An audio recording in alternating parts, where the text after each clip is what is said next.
అండి, welcome to my channel. ఈరోజు నేను తంబకాయ ఫ్రై అయితే చేసుకుంటున్నానండి. తంబకాయల్ని నేను శుభ్రంగా కడిగి పెట్టుకున్నానండి. తంబకాయ ఫ్రైకి కావాల్సిన పదార్థాలు ఏంటంటే చూపిస్తానండి. చిల్లీ పౌడర్, 1 స్పూన్ జీలకర్ర, ఎండు కొబ్బరి ముక్కలు, రుచికి తగినంత సాల్ట్, ఒక 3 రెబ్బలు వెల్లుల్లి, పోపు వేసుకోవడానికి తగినంత ఆయిల్, అలాగే పోపు దినుసులు, సన్నగా కట్ చేసి పెట్టుకున్న వెల్లుల్లి ముక్కలు, అలాగే 2 ఎండుమిరపకాయలు, కరివేపాకు, అలాగే సన్నగా కట్ చేసుకున్న ఉల్లిపాయ ముక్కలు, సన్నగా కట్ చేసుకున్న టమాటా ముక్కలు. ఇప్పుడు లేట్ చేయకుండా ప్రాసెస్లోకి వెళ్దామండి. ఈ తంబకాయల్ని సన్నగా కట్ చేసుకుందామండి. చిన్న చిన్న ముక్కలుగా ఇలా సన్నగా కట్ చేసుకుందామండి.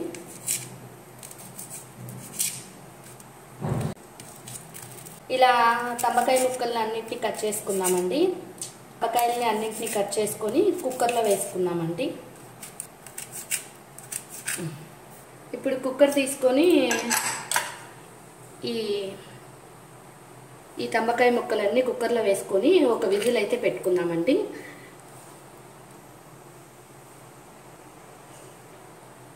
ఇందులో కొన్ని వాటర్ అయితే వేస్తున్నానండి, సాల్ట్ వేసుకుంటున్నానండి.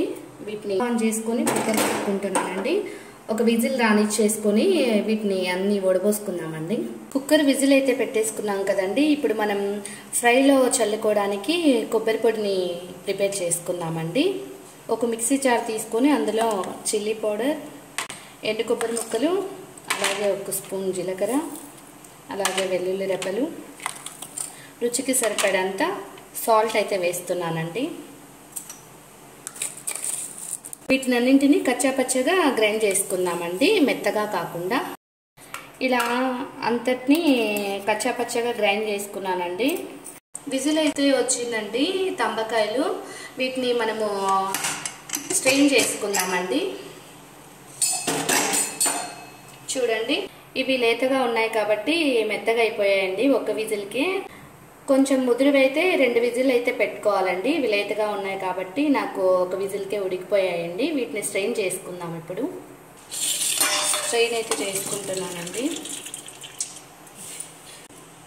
ఈ తంబకాయ ముక్కలన్నింటినీ స్ట్రెయిన్ చేసుకున్నానండి. ఇప్పుడు నెక్స్ట్ ప్రాసెస్ మనము పోపు వేసుకుందామండి. స్టవ్ వెలిగించుకొని ప్యాన్ అయితే పెట్టుకున్నానండి. ప్యాన్ అయితే హీట్ అయిందండి. ఆయిల్ వేసుకుందాము. ఇందులో ఆయిల్ అయితే హీట్ అయిందండి. ఇందులో పోపు దినుసులు వేసుకుందాము. ఇందులోనే వెల్లుల్లిపాయ ముక్కలు, అలాగే ఉల్లిపాయ ముక్కలు వేసుకొని వీటిని బ్రౌన్ కలర్ వచ్చేంత వరకు వేయించుకుందామండి. ఉల్లిపాయ ముక్కలు అయితే వేగుతున్నాయండి. ఇందులోనే ఇప్పుడు ఎండుమిర్చి వేసుకుందాము. అలాగే కరివేపాకు కూడా వేసుకుందామండి.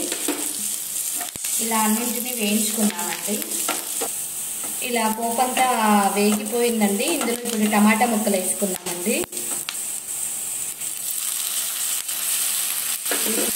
వీటన్నింటినీ ఇలా బాగా వేయించుకున్నామండి. టమాటాలు కొంచెం మెత్తబడే వరకు. టమాటాలు కూడా మెత్తబడ్డాయండి. నేను సాల్ట్ అయితే వేయలేదండి, ఎందుకంటే మనము తంబకాయలు ఉడికించుకున్నప్పుడు 1 స్పూన్ వేసుకున్నాము. అలాగే కారపొడిలో కూడా వేసుకున్నాం కదండి. చూసి తర్వాత వేసుకోవచ్చండి. పోపు అంతా బాగా బ్రౌన్ కలర్ వచ్చేసిందండి. ఇందులో ఇప్పుడు తంబకాయ ముక్కలు వేసుకున్నామండి. తంబకాయ ముక్కలు అయితే వేసుకుంటున్నానండి. అన్నింటినీ వేసుకునేసి బాగా ఫ్రై చేసుకున్నామండి. ఇప్పుడు అన్నింటినీ ఇలా వేయించుకున్నామండి. ఇప్పుడు తంబకాయ ముక్కలన్నీ బాగా వేగిపోయాయండి. ఇప్పుడు ఇందులో మనం కచ్చాగా గ్రైండ్ చేసుకున్న కొబ్బరి పొడి అయితే వేసుకున్నామండి. కొబ్బరి పొడి అయితే వేస్తున్నానండి నేను.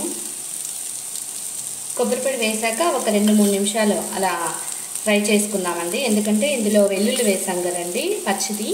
ఆ పచ్చి వాసన పోయేంత వరకు వేయించుకుందామండి. ఇలా అంతటినీ వేయించుకుందామండి. తంబకాయ ముక్కలన్నింటినీ ఇలా వేయించుకుందామండి.